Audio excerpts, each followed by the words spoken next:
Se dice cualquier tiempo pasado, ese tiempo pasado fue realmente mejor.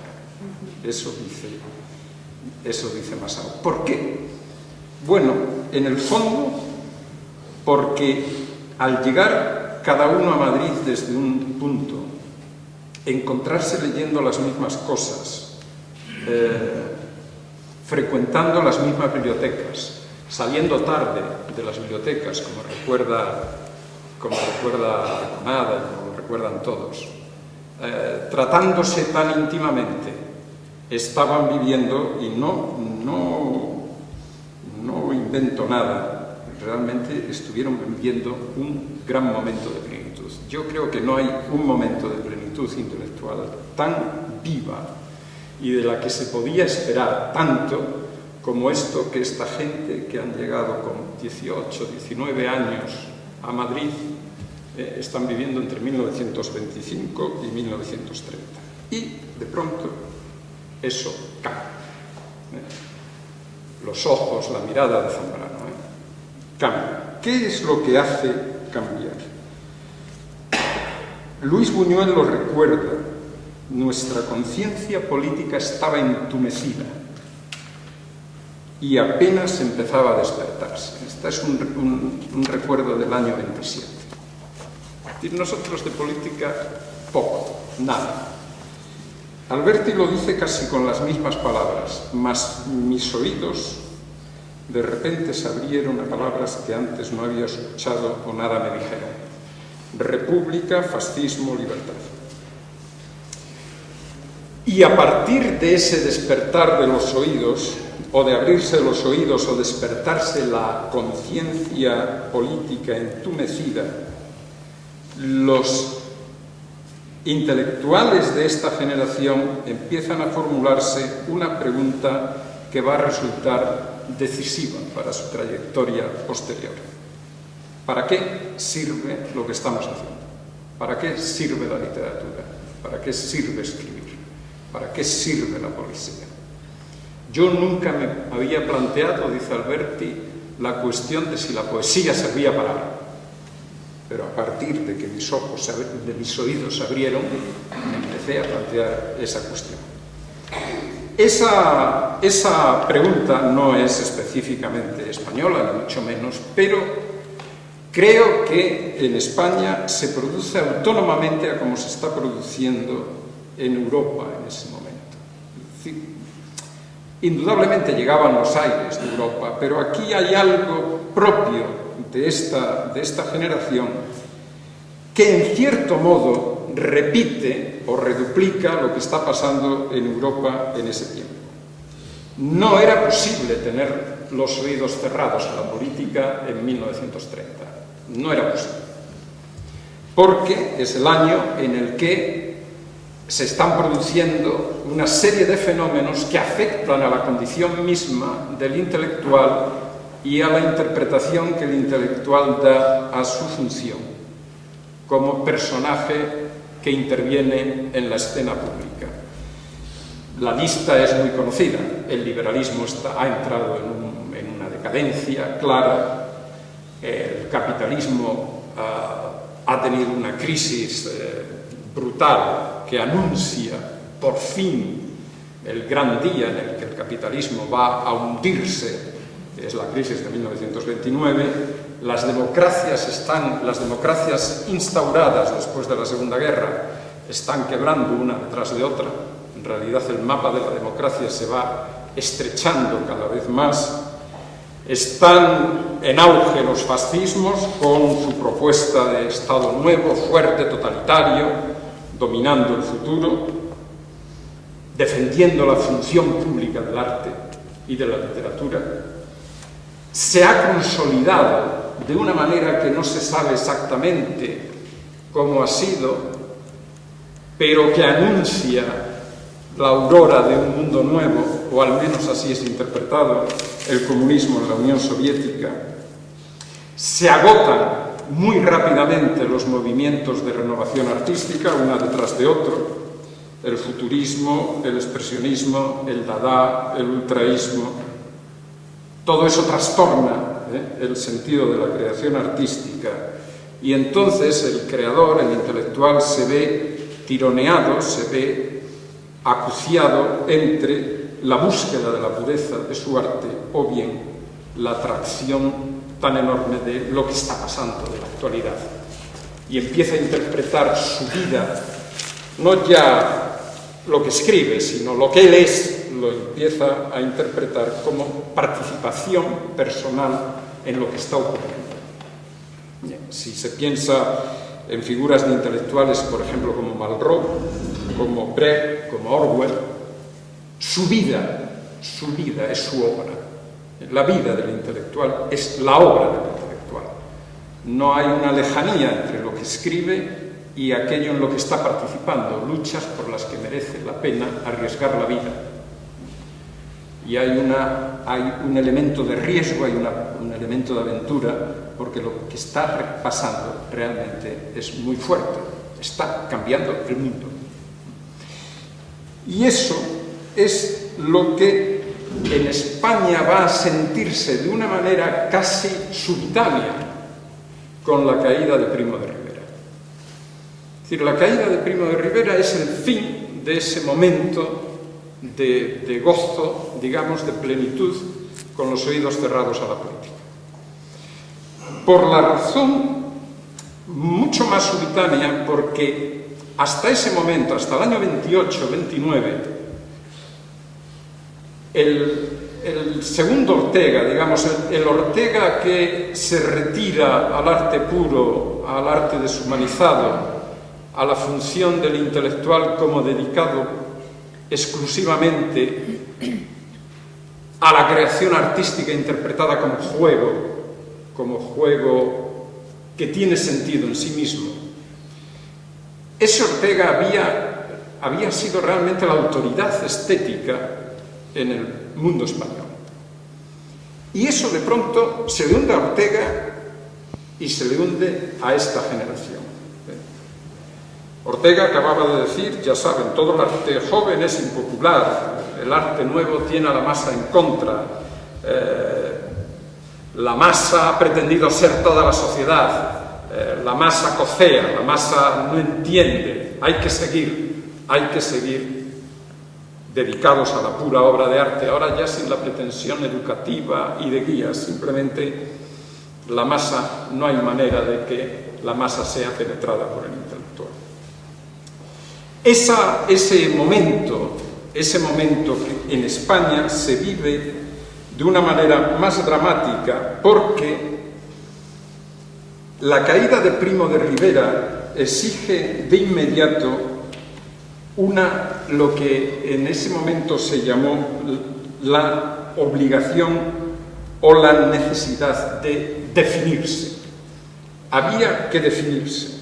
Lo dice, por ejemplo, Cansinos, la política lo impregna todo, en un artículo de 1930, la política lo impregna todo y esa impregnación de la política nos está exigiendo una definición. La palabra de moda en Madrid y en España. Estoy hablando más de Madrid porque, en fin, hay que concentrar y porque allí se dio realmente la concentración de todos estos intelectuales.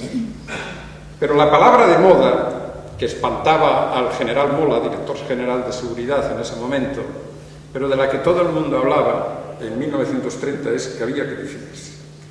Definirse significaba estar con el rey o contra el rey. En el momento en que se estaba con el rey o contra el rey, en realidad lo que se estaba diciendo era con la monarquía o por la república, contra la monarquía y por la república. Y esa era la definición. Y la misma María Zambrano le escribe una carta también célebre a Ortega diciéndole que las posturas de tangencia no son satisfactorias. No se podía uno poner de perfil para que el aire no le tocara. No se podía uno ponerse tangente a eso que estaba pasando. Había que afrontarlo de frente. Y le comunica su decepción porque Ortega no se define, porque no se está definiendo. La definición es en el en ese cambio, la definición llega a ser en estos intelectuales abrazar la causa popular. Como lo dice Francisco Pina, poner las plumas al servicio de las ideas. Esto es algo nuevo en la concepción que el intelectual tiene de sí mismo. Y es algo que estalla en este año, que va a ser encrucijada de muchos caminos de intelectuales, en 1930. Poner la pluma al servicio de la idea. Y entre todo este mundo hay muchas posiciones en relación con hasta dónde llega de poner lo que uno es, lo que uno sabe hacer, de lo que uno vive, al servicio de una idea o al servicio de la causa del pueblo, o para buscar un encuentro por el pueblo, o para dirigirse en un caminar hacia el pueblo. Hay, naturalmente, una serie de posiciones que van desde quien dice yo me pongo a mí mismo, defino mi posición, pero eso no afecta a mi obra literaria, a mi obra artística, seguiré haciendo la obra literaria, artística, pictórica que me exige el arte.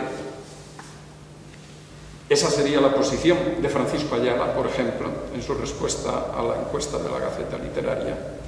Y en el otro extremo está la posición de los que dicen de inmediato hay que poner la literatura al servicio de la revolución. Lo que estamos presenciando es una revolución y la literatura tiene que ser instrumento de la revolución. Que es la posición, por ejemplo, de Sender en el año 32, muy pronto, que va a ser la posición de Alberti y de tantos otros. La llegada de la República, es decir, el debate en el que están todavía cuando avanza el año 1930, no resuelve todavía la posición colectiva de esta gente. Es decir, se puede estar por la revolución y ser amigo y escribir en los mismos periódicos que quien está por seguir su obra artística o quien está pensando ya, hablando ya en un lenguaje que es no ya protofascista, sino fascista. El momento de ruptura de esta generación, el momento simbólico en el que las posiciones ya empiezan a extinguirse, es el célebre homenaje que conocen todos ustedes a Jiménez Caballero, en el que hay un fascista italiano, Bragarnia, que Jiménez Caballero hace un discurso muy bueno, pidiendo la fortaleza, el espíritu, en fin, ya con un lenguaje fascista. Alberti se levanta y lanza una perorata, Antonio Spina saca una pistoleta de cuento, de juguete, y Ramiro Ledesma saca una pistola de verdad. Y aquí ya las posiciones, ahora dentro del grupo, las posiciones realmente empiezan a definirse. La posición se define en relación con la definición de la propia función del intelectual y de lo que el intelectual está creando. Pero se define también en relación con la generación mayor. Es curioso que todos estén de acuerdo en que ellos no pueden ser ya ni como Marañón, ni como Jiménez de Asúa, ni como Pitaluga, ni como Ortega. Podemos ser, dice Arconada, comunistas o fascistas. Lo que no vamos a poder ser ya es este liberalismo blando que no conduce a ninguna parte. Ese es el momento es el momento en que se inicia una escisión y en el que el haber puesto las ideas, las plumas al servicio de las ideas va a llegar más a fondo, porque va a determinar la posición política en la que uno está ya decidido a hacer que prevalezca en los años que empiezan con la República. A esto nadie le llamaba entonces compromiso. La palabra compromiso llega bastante después a la definición de lo que un intelectual es. La palabra compromiso es más bien, para definir una manera de ser intelectual, es más bien de la segunda posguerra, es de después del 45, y lo que define sobre todo no es el poner mi obra como instrumento de una causa política, sino que el compromiso lo que está definiendo es tomar partido en el conflicto que se abre después de la Segunda Guerra, en el conflicto entre la Unión Soviética y Estados Unidos, entre el socialismo y el comunismo, entre el hombre nuevo y el imperialismo, etc. Pero, en fin, se les llama intelectuales comprometidos. Ellos no se llamaban así, ellos se llamaban intelectuales revolucionarios, intelectuales antifascistas, o revolucionarios, intelectuales fascistas. Y creo que deberíamos mantener esas denominaciones para porque todos se comprometen. Se compromete Jiménez Caballero, se compromete con el fascismo, se compromete Ramiro Ledesma con el fascismo, se compromete Arconada, se compromete Alberti. Al final todos se van a comprometer. Y el compromiso no los identifica políticamente, mientras que el intelectual comprometido es una identificación mucho más específica. Pero, en fin, a lo mejor es una obsesión mía y no tiene mucho sentido tampoco. Hay algo diferente, sin embargo, y es que todo se pone al servicio de. Todo se pone al servicio de. Es decir, todo lo que escribo, todo lo que hago, todo por donde me muevo, todo está al servicio de la causa por la que me comprometo. ¿A dónde conduce esto? Bueno, me tengo que saltar mucho y voy a ir directamente a dos cuestiones para terminar, que me parece que tienen su explicación en esto que les he venido contando.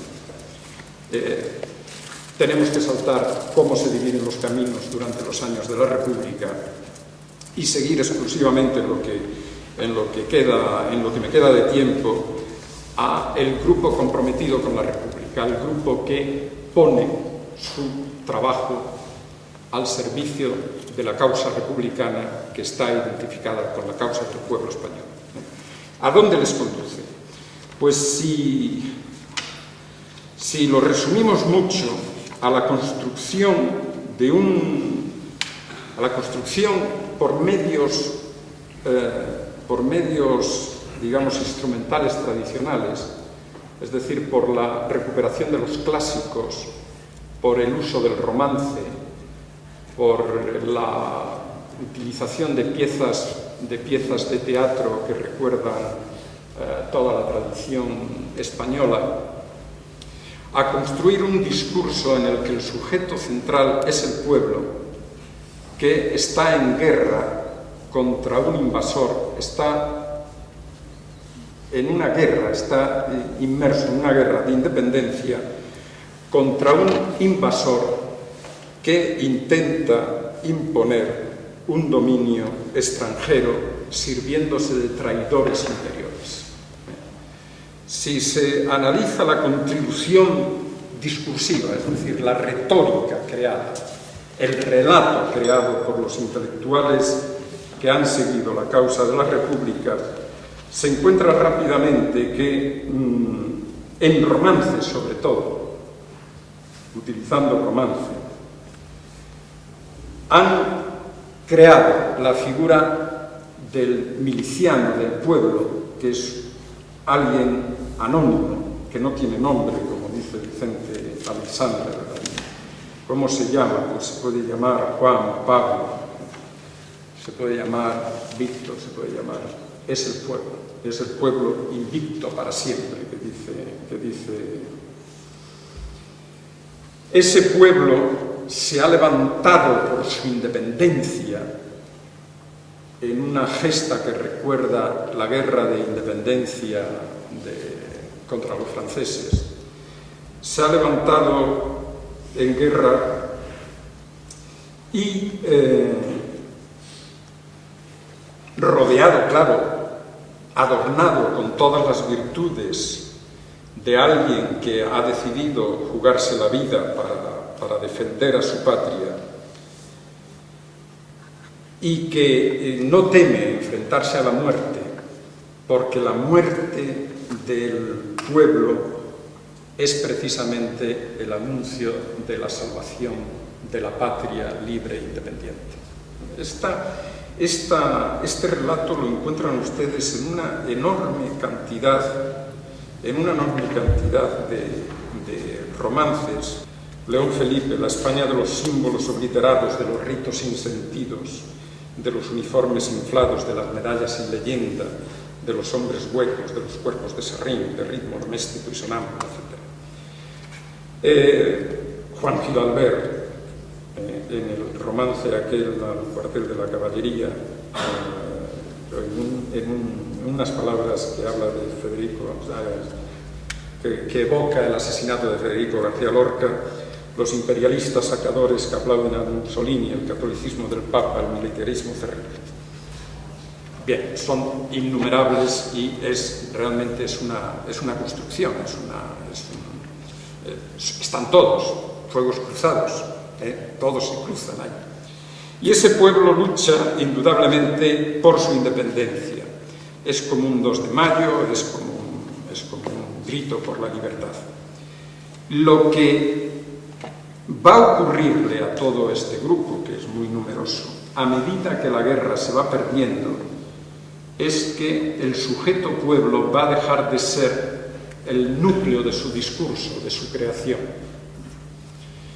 Esa creación tiene que ver, naturalmente, con la política que se está siguiendo a partir de la rebelión militar, la política de coalición entre comunistas, anarquistas, republicanos y socialistas.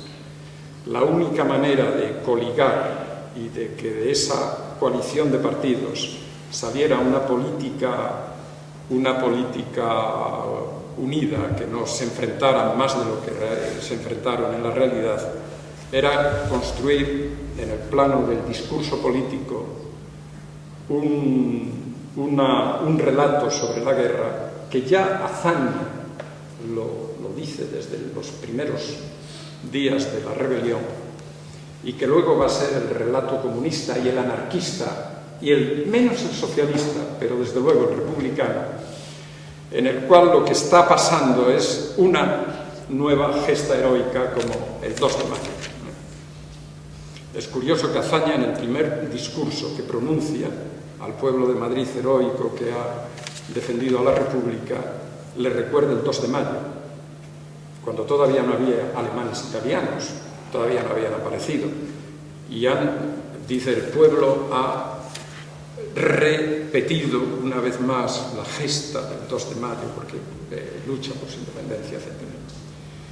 Los intelectuales, la relación que tienen los intelectuales con la política, que no es una relación instrumental, no es una relación de consignas, sino que sale, es darle a esa construcción una altura lírica, poética, de sentido, de significado, que mantiene, que es muy poco crítica, nada crítica con la política que se está llevando a cabo en la República, y que sin embargo, por las representaciones teatrales, por la publicación de romances, por la lectura de romances, etc., está destinada a mantener la moral de ese pueblo con el que se habían encontrado en 1930.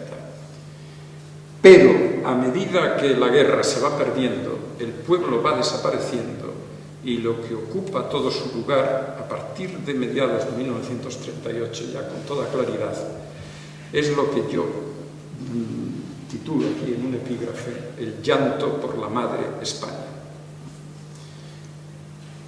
Háblame, madre, dice Cernuda, y al hablarte así digo que ninguna mujer lo fue de nadie como tú eres mía. en los días informes en que frente a ti se esgrimen como cuchillo amargo entre las manos de tus propios hijos. Está la madre España con su vientre a cuestas. Es César Vallejo, pero bueno. Y si hay ruido en el sonido de las puertas, si tardo, si no veis a nadie, si os asustan los lápices sin punta, si la madre España cae, digo, es un decir, salid, niños del mundo, id a buscarlas. Es una evocación que se repite continuamente, abrazando a tu cuerpo como el tronco a sus tierras, con todas las raíces y todos los corajes. ¿Quién me separará, me arrancará de ti, madre?, dice Miguel Hernández. Y Altolaguirre habla de Madre Santa, mas tú, varona fuerte, Madre Santa, sientes tuya la tierra en que se muere, en ella fincas la desnuda planta y a tu Señor suplicas, miserere. No sé si es esto ya de Altolaguirre o de Antonio Machado. Hay un poeta que creo que casi como nadie cantó ese dolor o lamentó tanto la muerte de la Madre España, que es Pedro Garfias, que escribe: cada día va ahondándose, agrandándose la soledad de España. Desde lo alto de mi monte miro, derramo mis miradas melancólicas por un mundo desierto. Sobre mi frente el cielo se desliza impasible y mi dolor en medio eternamente espera. Ay, mis días azules, por los que resbalé tan dulcemente, y mis noches ardidas. Ay, mi tierra, mi pueblo, España mía, siento a mis pies mi vida derribada y un momento mi vida son mis ojos. Esto es de Pedro Garfias, a quien Buñuel encontraba en su casa, que vivía en una pensión en 1930 en Madrid, y cuando Buñuel iba a verle, lo encontraba despiojándose, sacándose las pulgas que tenía, que le iban por el cuerpo. Este es el final de esta generación de intelectuales como en fin, no sé cómo llamarles, revolucionarios, antifascistas, intelectuales comprometidos, pongamos. Un final que las tierras de España, las grandes, las solas, desiertas llanuras, que dice Alberti. Un final que no es posible entender desde mi punto de vista si aquí no estuviéramos ante unos recuerdos de infancia. Cuando Pedro Garfias dice hay mis días azules, cuando Alberti habla de las olas, de las desiertas llanuras, cuando están recordando, evocando a esa España, de lo que están hablando es de su infancia y de la madre que están perdiendo, que les está desangrando, que es la España que les está desangrando. Toda esta poética del año 38 y 39, que tendrá su culminación en el exilio, cuando renuncien a consolarse por las oportunidades que el exilio les pueda abrir, por las nuevas vidas que se enfrentan al exilio. Este llanto por la Madre España yo creo que son los últimos que lloran colectivamente por España. Después no hay nada de esto, porque el lenguaje fascista, que tiene también poetas de altura, es totalmente distinto, es otra cosa, no tiene nada que ver. Este llanto por la Madre España, con el que terminan estos intelectuales la guerra, les va a acompañar permanentemente por el exilio, precisamente porque no quieren consolarse y porque llorar a la Madre España es llorar aquello que uno fue y que ya nunca más va a ser. Adiós, hermanos, camaradas, amigos, despedidme del sol y de los trigos. Así también esto, para demás. Muchas gracias.